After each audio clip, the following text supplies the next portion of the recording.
જી 24 કલાકની વોટ યાત્રા આણંદ લોકસભા બેઠકમાં અત્યારે ફરી રહી છે અને આ ઝારોલા ગામની અંદર આવી ગયું છે, જ્યાં ભરતસિંહ સોલંકી ઉમેદવાર છે આણંદ લોકસભા બેઠકના અને આ પ્રચાર કરવા આવ્યા છે. તમે જુઓ ગામના પાદરમાં પુરુષો, મહિલાઓ અને બાળકો જે છે અહીં એકઠા થઈ છે ભરતસિંહને સાંભળવા હાટુથી. ત્યારે ભરતસિંહ હું વાતો લઈ અને હું વસ્તુ લઈને આવ્યા છે આ ચૂંટણીમાં, એ આપણે એમને પૂછવાનું છે ઉમેદવાર તરીકે. હારે હારે આ ગામના જે લોકો છે એ એમની પાસેથી હું અપેક્ષાની ઈચ્છા રાખે છે, એ હોતાને આપણે પૂછીશું. સૌથી પહેલા ભરતસિંહને પૂછી, ભરતસિંહ, તમને લોકો મત શું કામ આપે? કોંગ્રેસને મત, રાહુલજીને મત, કોંગ્રેસના ઉમેદવારને મત એટલા માટે કે કોંગ્રેસે આ વિસ્તારના લોકો માટે વિકાસના કામની સાથે આજીવિકા મળવાના સાથે તમામ રીતે એમના શિક્ષણ, આરોગ્ય માટેના હંમેશા પ્રયત્ન કર્યા છે અને એટલે આ વિસ્તાર કોંગ્રેસનો ગઢ રહ્યો છે અને કોંગ્રેસને આ સૌ અમારા ભાઈ બહેનો, પરિવારજનો મત આપે છે.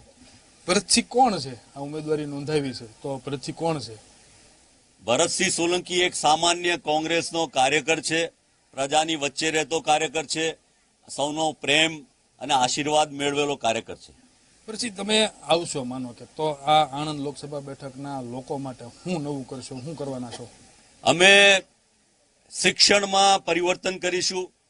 જેમ ભાદરણના ચરામાં નવોદય વિદ્યાલય લઈ આવ્યા, એ નવોદય વિદ્યાલયના કારણે ગામડામાં રહેનારા બાળકો અંગ્રેજી મીડિયમમાં સારી રીતે ભણી શકે એ માટેની વ્યવસ્થા કરવામાં આવી.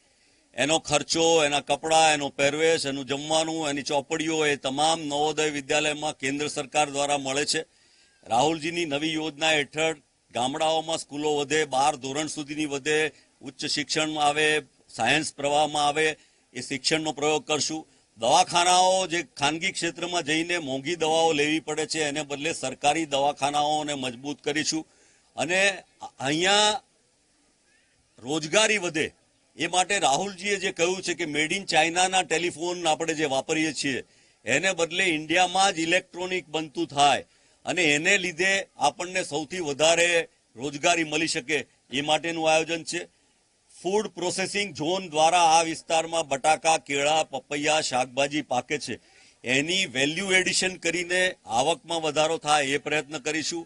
આ વિસ્તારમાં ધુવારણ ખાતે 2 નવા થર્મલ પાવર સ્ટેશન લાવવા માટેનો પ્રયત્ન કર્યો હતો. એની સૈદ્ધાંતિક સ્વીકાર થયેલો, મંજૂરી મળી ગઈ હતી, જમીનની માપણી થઈ ગઈ હતી, પણ 2014માં જેવી કોંગ્રેસની સરકાર ગઈ એવું ભારતીય જનતા પાર્ટીએ આ પ્રોજેક્ટને અભરાઈએ ચડાવી દીધો છે.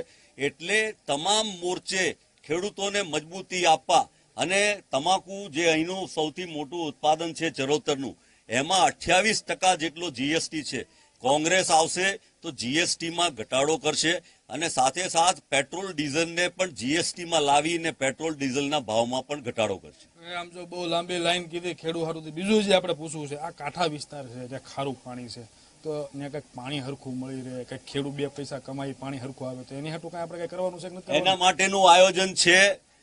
અમે આરઓના પ્લાન્ટ લઈ આવ્યા હતા, જે આરઓના પ્લાન્ટ થોડા ઘણા લગાડ્યા કોંગ્રેસના શાસનમાં, યુપીએ સરકારમાં, પણ હજુ લગાડવાના બાકી છે. ને તમારી વાત બિલકુલ સાચી છે કે કાંઠાગાળાના ગામમાં ખારું પાણી છે, ટીડીએસ બહુ ઊંચા છે.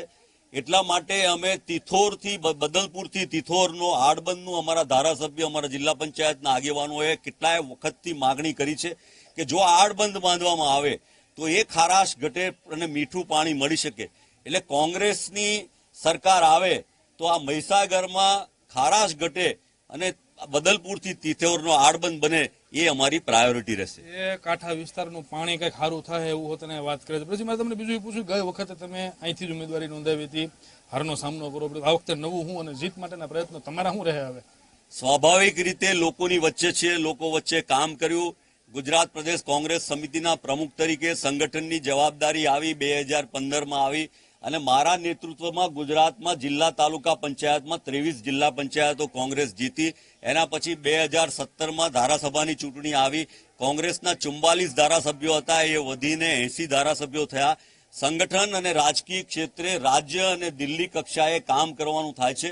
પણ અમારી ટીમ મજબૂત છે. જિલ્લા પંચાયત અમારી સાથે છે, તાલુકા પંચાયતો 8માંથી 7 અમારી સાથે છે, 7માંથી 5 ધારાસભ્યો અમારી પાસે છે, અમૂલ ડેરી અમારી પાસે છે, ખેડા જિલ્લા બેંક અમારી પાસે છે, અને અમે બધા સહિયારા પુરુષાર્થથી સાથે મળીને આ વિસ્તારનો સર્વાંગી વિકાસ થાય એ માટે પ્રયત્ન કરીએ છીએ. એ બરાબર છે. હું તો આમ મૂળ સૌરાષ્ટ્રનો છું, પણ અમારે આ બાજુ આવવું હોય આ પંથકમાં તો આમ તારાપુર થઈને ત્યાં હોય, પણ આ રસ્તો જે છે એ હાઈવે એ કાંઈ ખરખો છે નથી, એની આટલું કાંઈ કરવાનું નથી કરવાનું. એટલે બગોદરાથી વાસદનો જે રસ્તો કોંગ્રેસના શાસનમાં શરૂ થયો હતો, યુપીએ સરકારના શાસનમાં, કમનસીબે ભારતીય જનતા પાર્ટીએ 10 વર્ષમાં એ રસ્તા પર કોઈ કામ કર્યું નહીં. ઉલટાનું અનેક યુવાનો મોટરસાયકલ અને બીજા એક્સિડન્ટમાં ત્યાં એમના મોત નિપજ્યા. એ દુઃખદ બનાવો બન્યા છે. કોંગ્રેસનું શાસન આવશે એટલે આ રોડને તાત્કાલિક ધોરણે શરૂ કરવામાં આવશે. અને જ્યારે હું રેલવે મંત્રી હતો ત્યારે ભાવનગરથી ખંભાત થઈને વડોદરા મુંબઈ જવાની ટ્રેન માટેનો સર્વે પણ કરાયો હતો, અને એ સર્વે ફરીથી કરાવડાવીને એ ટ્રેનનું ફરી કામ ચાલુ થાય એ શરૂ કરીશું. ડેમુ ટ્રેનના ડબ્બા અમે ખંભાતથી આણંદ બસ કરતા પણ, એસટી બસ કરતા પણ વધારે સસ્તા ભાવે આવી શકે એના ડબ્બા વધાર્યા, એની ફ્રીક્વન્સી વધારી, અને ભવિષ્યમાં દાહોદ, અમદાવાદ વગેરે ડેમુ ટ્રેન પણ વધારી છે અને વધારવાના છે. પછી અમે સૌરાષ્ટ્રમાંથી અમદાવાદ કાર્ય કરવા હાટું અમે નોકરી કામ ધંધે આવ્યા. આણંદમાં હો તો અમને અમુક આણંદના જે છોકરાઓ છે જે ભણેલા ગણેલા છે એ અમદાવાદમાં ઘણી વખત ભેગા થાય કે અમારે ત્યાં ઠેઠથી અહીંયા કામ ધંધે આવવું પડે એમ છે, તો અહીંયા કાંઈ ભારતીય જનતા પાર્ટીની નીતિ રીતિને લીધે, જીએસટીના લીધે આણંદ ખાતેની જીઆઈડીસીની 60 કરતા વધારે ફેક્ટરીઓ બંધ થઈ ગઈ. અમે દુવારણ ખાતે થર્મલ પાવર સ્ટેશન કરીને 1320 મેગાવોટની વીજળી પેદા કરીશું. એની આજુબાજુમાં અમે ઉદ્યોગો લાવીશું, ફૂડ પ્રોસેસિંગ ઝોન લાવીશું, જે દ્વારા સ્થાનિક રોજગારી ઊભી કરવાનો અમારો કાર્યક્રમ છે. આ તમે ગામડાઓ ફરો છો, એટલા ફેરા કેટલાક ફેરા અને કેટલાક દિવસ તમારો પ્રવાસ ચાલશે, લોકો શું માંગ કરે છે, શું ઈચ્છે છે? લોકો સૌથી પહેલી રોજગારીની વાત કરે છે, ખેડૂતો ટેકાના ભાવની વાત કરે છે, ખેડૂતો મોંઘવારીની વાત કરે છે, પેટ્રોલ ડીઝલના ભાવ વધારાની વાત કરે છે, અને 14 કલાક વીજળી આપવાની વાત ભાજપે કરી હતી અને 8 કલાક વીજળી આપે છે. લોકો કહે છે કે તમે આવો તો ઉદ્યોગોને ભલે ઓછી આપો પણ ખેડૂતોને તમે 14 કલાક વીજળી આપજો અને દિવસે આપજો એની વાત કરે છે. આ ગામડાઓમાં બીજો પ્રશ્ન છે, અહીંયા રોજ નીલગાય, ભૂંડ અને વાંદરાઓ દ્વારા ખેતીને બહુ નુકસાન થાય છે.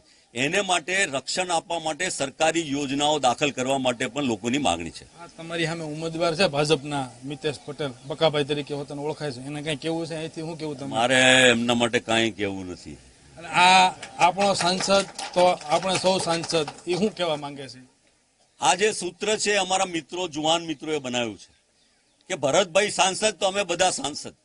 અહીંયાથી જેમ તમે ગયા કે અમદાવાદ ગયા અને કઈ મળ્યા અને કઈ મુશ્કેલી આવી, નાનો ટેમ્પો લઈને ગયા, શાકભાજી લઈને ગયા, સુરત લઈને ગયા, ક્યાંક આણંદ લઈને ગયા, બીજે લઈને ગયા, અને રસ્તામાં કાંઈ પોલીસ દ્વારા કનડગત ખાય, તકલીફ થાય ને તરત ઉભા રહો.